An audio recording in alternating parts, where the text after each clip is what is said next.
Welcome everyone back to Wrestling with Politics. My name is Joel Perez, and today we're going to be discussing some of the controversy behind Donald Trump's massive rally right here in New York City at the historic Madison Square Garden. And surprisingly, it wasn't even Donald Trump who had the most controversial statement at his own rally.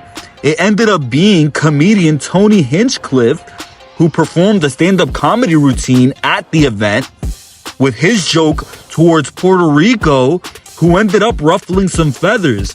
We're going to take a look at the joke in this video, and I want you guys to let me know in the comments, does this joke severely offend you?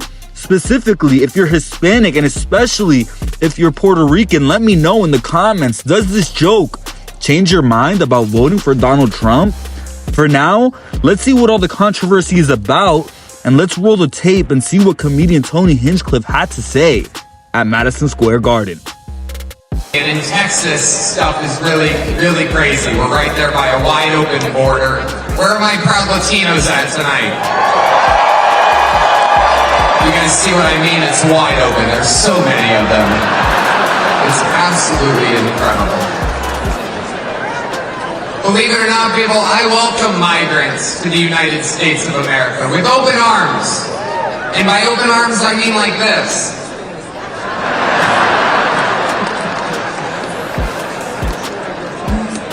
It's wild. And these Latinos, they love making babies too. Just know that. They do. They do. There's no pulling out. They don't do that. They come inside, just like they did to our country. Republicans are the party with a good sense of humor. Free speech is under attack, people. I host a show, and each week I get updates what words we're allowed to use and not use anymore. It's happening right now the past few years. It's a real thing. And, used to be able to tell people to Google stuff. My mom's a boomer in the state of Ohio, and there's no convincing her of anything. She's eating the cats. She's eating the dogs. They're eating the pets up there. It is absolutely wild times. It really, really is. And, there's a lot going on. Like, I don't know if you guys know this, but there's literally a floating island of garbage in the middle of the ocean right now. Yeah. I think it's called Puerto Rico. And as a Hispanic man who is married to a Puerto Rican woman, I have to say, in all honest truth, I didn't get what the joke was here, and I didn't even find this joke funny. But am I offended by it? Definitely not. And is anyone who I know offended by this? I don't think so. Because like everyone else, I understand that Tony Hinchcliffe is just an insult comedian, and it is his job to make outrageous jokes and say preposterous things. Sometimes some of those jokes may not land, but if you go back and watch the entire 10-minute comedy set, which I encourage you all to go and do, you will realize that this was just a run-of-the-mill comedy routine. And if you know anything about Tony Hinchcliffe, you would know that he said a lot more outrageous things. And it turns out that the joke, which I didn't understand at first, was referring to the fact that Puerto Rico has a major trash problem. The island generates over 1.3 billion pounds of trash each year. And so Tony Hinchcliffe, when he called Puerto Rico an island of garbage, he wasn't calling the people of Puerto Rico garbage. He was literally referring to the fact that Puerto Rico has a bunch of trash on it. And so now knowing that it was that which Tony Hinchcliffe was referring to, and seeing how the mainstream media tried to spin this as a racist joke, and knowing how all of the powerful politicians who pretended to be so outraged about this aren't going to do anything to actually help Puerto Rico solve this problem, it all makes this even more outrageous. The only people who might be regretting this decision is actually the Trump campaign, who issued an official statement declaring that the campaign does not share all the views reflected in the comedy set. And yes, a political rally might not exactly be the most appropriate place to be making these type of jokes, but I actually think that was the whole point of the joke. If you actually watch the set back, Hinchcliffe was testing the waters to see what type of outrageous things he could get away with saying in the environment he was in.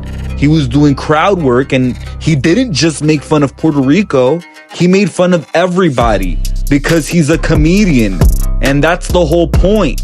And eventually he ended up making a joke about P. Diddy, which got a tremendous reaction. If anything, the entire controversy over this joke is a testament to the power of the Democratic media machine and how overnight they are able to manufacture outrage because what was just supposed to be a throwaway joke in a stand-up comedy set has now been taken by several mainstream media outlets, and top Democrats like AOC and literal vice presidential nominee Tim Walz have tried to come out to mobilize Puerto Rican voters against their opponent in this election. They have literally tried to make it seem as if a joke is a racist comment made by Tony Hinchcliffe, and they're attempting to tie Hinchcliffe's comments and his joke to Trump himself. So once again, instead of offering Hispanic voters funding for their schools, instead of offering to create new jobs in Hispanic communities, instead of promising historic investments in Hispanic neighborhoods, all the Democratic Party has to mobilize Hispanic voters like myself against Donald Trump is a comedian making a bad joke. I know we're talking about a joke here, but let's get serious. These are terrifying. Absolutely wild times. It really, really is. And, you know, there's a lot going on. Like, I don't know if you guys know this, but there's literally a floating island of garbage in the middle of the ocean right now. Yeah. I think it's called Puerto Rico. Okay. All right. Okay. We're getting there. No. Who is that jackwad? Who is that guy? Actually, I think that's Tony Hinchcliffe, which is super disappointing. I mean, I don't. He's a comedian. I don't follow look, this Trump, like this crew issue very with Puerto closely, Rico but again. I saw it. This was when he went down after Helene, the horrific hurricane. People there, everybody coming together. We sent helicopters down from Minnesota and personnel. You know how you do this during this. And in the first hours, Trump complaining about the response. Does anybody remember how he responded to Maria in Puerto Rico? It was absolutely horrific. Down there insulting people, throwing it. Look, I know that the folks who are on here today understand this. People in Puerto Rico are citizens. They pay taxes and they serve in the military at almost a higher rate than anybody else. yeah, I mean, it's like super upsetting. Obviously, it's super upsetting to me. My family is from Puerto Rico. I'm Puerto Rican, and like the thing that is so messed up that I wish more people understood is that the things that they do in Puerto Rico are a testing ground for the policies and the horrors that they wish to and that they do unveil in working class communities across the United States.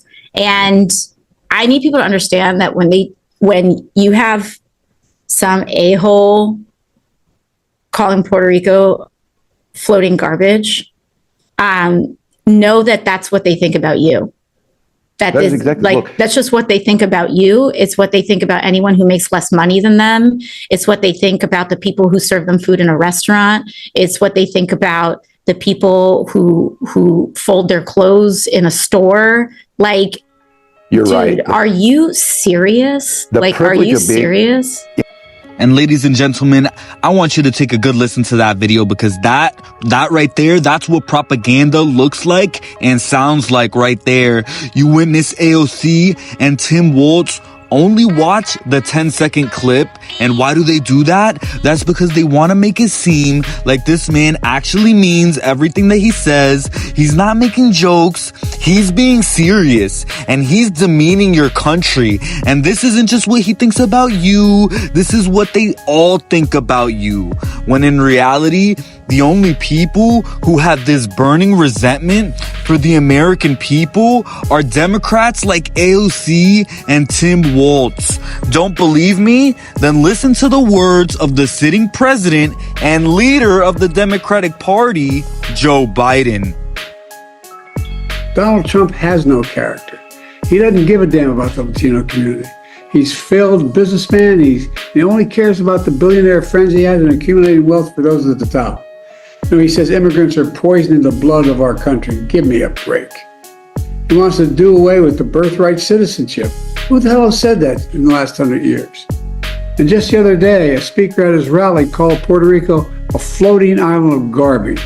Well, let me tell you something. I don't know the Puerto Rican that I know, or Puerto Rico where I'm in my home state of Delaware. They're good, decent, honorable people. The only garbage I see floating out there is his supporters. His demonization of Latinos is unconscionable, and it's un-American. It's totally contrary to everything we've done, everything we've been.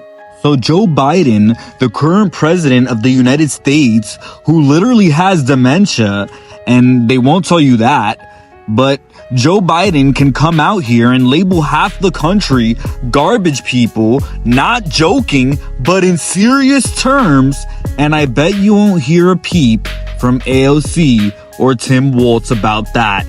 And as a matter of fact, it's really funny to see the outrage of the entire Democratic Party and the entire news media when a comedian makes a joke. But when Kamala Harris and Joe Biden approve $15 billion to Israel to bomb women and children, nobody is outraged. Nobody has anything to say then. AOC is real quiet then. So give me a break with all this fake outrage, because that's exactly what it is, fake. And as a Dominican American, to any Hispanics or Puerto Ricans out there who are actually falling for this, I want to let you know not to buy into any of this crap, because these people have no room to speak about anything.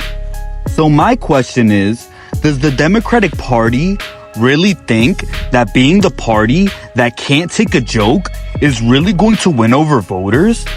Do they really think that's a good look in 2024? And are there any Puerto Rican Americans who are likely to vote for Donald Trump who are really going to change their mind over this?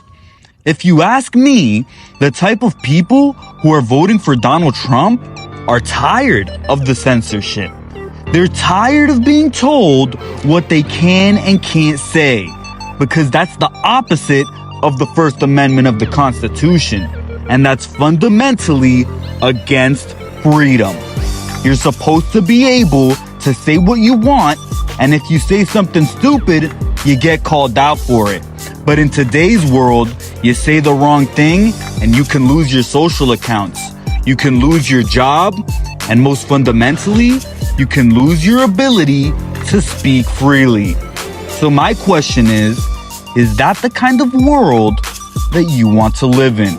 And that's why, if there's one last thing that I wanted to say here before we all vote in the election today, that's one thing. Don't believe the propaganda.